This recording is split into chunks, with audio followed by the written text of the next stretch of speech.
ఒక దివంగత ముఖ్యమంత్రి గారి అల్లుడు. ఉమ్, ఉమ్, ఆయన బ్రాహ్మణ వంశం నుంచి రక్షణ పొందారు. ఆ, వారు అంతకుముందు ఒక పెళ్ళయింది, విడాకులై ఉమ్, తర్వాత ముఖ్యమంత్రి గారి కూతుర్ని చేసుకున్నాడు. ఉమ్, ఆ, మంచి వరల్డ్ ఇవాంజలిస్ట్ ఆయన. అవును. ఇప్పుడు ఆయన అందరు గౌరవిస్తున్నారు. ఉమ్, ఉమ్, అలాగే ఒక రాజకీయ పార్టీ పెట్టినటువంటి ఇంకొక దైవజనుడు ఉన్నాడు. ఆయన కూడా ఒక బీసీ కమ్యూనిటీ. ఉమ్, ఆయన కూడా ముందు పెళ్ళయింది, విడాకులు ఇచ్చేసి ఇంకొక అమ్మాయిని పెళ్లి చేసుకొని సేవ చేస్తూ ప్రపంచ ప్రఖ్యాతిగాంచినాడు ఆయన. ఉమ్, ఇంకొక ఆయన ఉన్నాడు, ఆయనది చౌదరి సామాజిక వర్గం. ఒక మలయాళీ అమ్మాయిని పెళ్లి చేసుకున్నారు. ముందు ఆయన చౌదరి భార్య ఉండి పిల్లలు ఉన్నారు. ఉమ్, ఆమెకు విడాకులు ఇచ్చేసి మలయాళీ నర్స్ ఒక అమ్మాయిని పెళ్లి చేసుకొని ఆయన్ని వాకింగ్ బైబిల్ అని పిలుస్తారు. ఉమ్, ఉం? మరి ఇలాగా వీళ్ళందరినీ ఏమనని వాళ్ళు ఓఫీర్ గారిని ఒక్కరిని ఎందుకు అంటారు? వాళ్ళు యథార్థవంతులని ఎలా ఒప్పుకోవాలి మనం? ఉమ్, నన్ను ఒక్కరిని ఎందుకు అంటారు? ఉమ్. కాబట్టి వీళ్ళకి ఏంటంటే నా మీద వేరే పగ ఉంది, సిద్ధాంతపరంగా నన్ను ఎదుర్కోలేరు. బోధల క్రిస్టియానిటీ పరంగా మిమ్మల్ని ఎదుర్కోలేక క్రిస్టియన్స్ లోనే బోధకులు చాలా దశాబ్దాలుగా ఉమ్, కొన్ని పొరపాటు బోధలు చేస్తూ ఉన్నారు. ఉమ్, వాటిని నేను చక్కదిద్దే ప్రయత్నం చేసినప్పుడు బైబిల్ ప్రకారం, బైబిల్ కాంతిలో మీ బోధ తప్పు, దిద్దుకోండి అని నేను దిద్దుబాటు బోధ చేసినప్పుడు ఉమ్, ఎదురు చెప్పలేక ఉమ్, నాతో మాట్లాడి గెలవలేరు, వాళ్ళ సిద్ధాంతం రైట్ నిరూపించుకోలేరు. అప్పుడు వాళ్ళ కింద ఉన్న సంఘాలందరూ కూడా మరి ఓఫీర్ గారు రైటే మాట్లాడుతున్నారు కదా, మనం ఎందుకు దిద్దుకోకూడదు అని అడుగుతున్నారు. ఉమ్, ఇలాంటి పరిస్థితుల్లో వాళ్ళు ఏంటంటే ఓఫీర్ గారు చెడ్డోడని క్రియేట్ చేస్తే మనకి సెక్యూరిటీ ఉంటుంది, ఉమ్, వాళ్ళకి అభద్రతా భావం. సంఘాలని వదిలేసి ఆయన్ని వెంబడిస్తేయేమో మమ్మల్ని వదిలేస్తారేమోనని ఆయన్ని బ్యాడ్ చేయాలి అని. ఉమ్, ఇప్పుడు వీళ్ళు నీతిమంతులని కాదు, ఇప్పుడు ప్రతి పాస్టర్ యొక్క చరిత్ర తీసి ఎవడెవడు ఎక్కడెక్కడ ఏమేమి చేశారు అన్ని బయటకు తీస్తే అంత కంపు తయారవుతుంది. ఉమ్, ఇప్పుడు నేను చెప్పాను కదా, ఇప్పుడు వినే ప్రేక్షకులకు మీకు వాళ్ళు ఎవరు తెలిసే ఉంటుంది. ఉమ్, ఉం? అయినా నేను వాళ్ళ పేర్లు పైకెత్తట, ఎందుకంటే వాళ్ళని గౌరవిస్తున్నాను నేను. ఉమ్.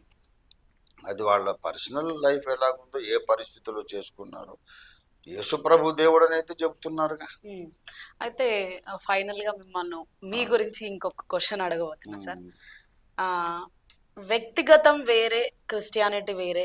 దేవుడు సేవ చేసిన వాళ్ళ లైఫ్ లో కొన్ని మిస్టేక్స్ ఉండొచ్చు, మైనస్లు ఉండొచ్చు, ప్లస్లు ఉండొచ్చు. అది క్రిస్టియానిటీలో ఉంటది, మైనారిటీలో ఉంటది, హిందూయిజంలో కూడా ఉంటది. అయితే క్రిస్టియన్స్ ని మాత్రమే వ్యక్తిగతానికి, క్రిస్టియానిటీకి ఎందుకు యాడ్ చేస్తుంది సమాజం? అలాగా ఇప్పుడు సమాజానికి యథార్థత లేదండి కదా, మొదటి నుంచి చెప్తున్నాను నేను. ఆహా. అంటే సమాజము ఇది ఎక్కువ అనడమే క్రిస్టియన్సే అంటున్నారు. మళ్ళీ ఆ, ఒక పాస్టర్ ని ఇంకో పాస్టర్సే విమర్శిస్తున్నారు, విశ్వాసులే ఇప్పుడు విమర్శిస్తున్నారు. సమాజం అంటే నేను చెప్పింది హిందూ సమాజం అని కాదు, ఉమ్, మానవ సమాజం. ఉమ్, మానవ సమాజం. ఇప్పుడు హృదయం అన్నిటికంటే మోసకరమైనది, బహుఘోరమైన వ్యాధి కలదంటే ఉమ్, అది హిందువులది, ముస్లింలది కాదు కదా, ఉమ్, క్రైస్తవుడైనా ఆదాము పిల్లలే కదా. ఉమ్, కనుక వీళ్ళెవరికి యథార్థత లేదు. ఉమ్, నేను కొన్ని దాదాపు దశాబ్దం నుండి అడుగుతున్నాను. ఉమ్, ఇతర సేవకులలో వాళ్ళు 100 కోట్లు ఉన్నాయి వాళ్ళకి. ఉమ్, అంతర్జాతీయ సువార్థికులు వాళ్ళదందరిది సెకండ్ మ్యారేజ్. ఉమ్, మరి వాళ్ళని ఏమనరు, నన్ను ఒక్కడిని ఎందుకు అంటున్నారు ఉమ్, అని అంటే అసలు సమాధానమే లేదు. ఉమ్, అంటే ఆనెస్ట్ కాదు వీళ్ళు. ఉమ్. ఒక మనిషి మీద కక్ష పెట్టుకొని అతన్ని బ్యాడ్ వ్యక్తిగతంగా. చేయడానికి బురద చల్లుతారు తప్ప ఉమ్, ఇలాంటి కార్యం జరగకూడదు, ఇలాంటి తప్పు ఇది అనేది ఏం లేదు. నాకు తెలిసి ఇదే సెకండ్ బ్యాడ్ లో ఉన్న ఒక పాస్టర్ గారు, ఉమ్, ఓఫీర్ గారు అట్లా సెకండ్ మ్యారేజ్ చేసుకోవడం తప్పు అని నన్ను గురించి విమర్శించాడు. ఉమ్, కొంతకాలం అయినాక ఆయన కొడుకు పెళ్ళయి సింగపూర్లో సెటిల్ అయ్యారు. ఉమ్, సింగపూర్లో ఆయన కొడుకు భార్య ముప్పు తిప్పలు పెట్టింది అతన్ని. ఉమ్, నేను విడాకులు ఇవ్వను, ఇంకొకరితో ఫ్రీగా ఉంటాను, ఆ, నీతో కూడా ఉంటాను, విడాకులు ఇవ్వను, దిక్కున్న కాడ చెప్పుకో ఉమ్, అని చెప్పి భయంకరంగా ఆమె టార్చర్ పెడితే మళ్ళీ ఓఫీర్ గారు ఎక్కడ సమస్య వచ్చినప్పుడు ఓఫీర్ కావాలి మళ్ళీ వీళ్ళకు. ఉమ్, చేశారు. నేనంటే ఆయనకి ఇష్టమే లేదు కదా, ఎందుకు మా అక్కయ్యకు ఫోన్ చేశాడు, మా పెద్ద అక్కయ్యకు 100 ఫోన్లు. అరే ఆయన చాలా బాధపడుతున్నాడు రా, వెళ్ళు తమ్ముడు అని మా అక్కయ్య చెప్పింది, సంతోషమ్మ గారు. ఉమ్, సరే పెద్దోడు కదా, నా తండ్రి సమానుడు అని వెళ్ళాను.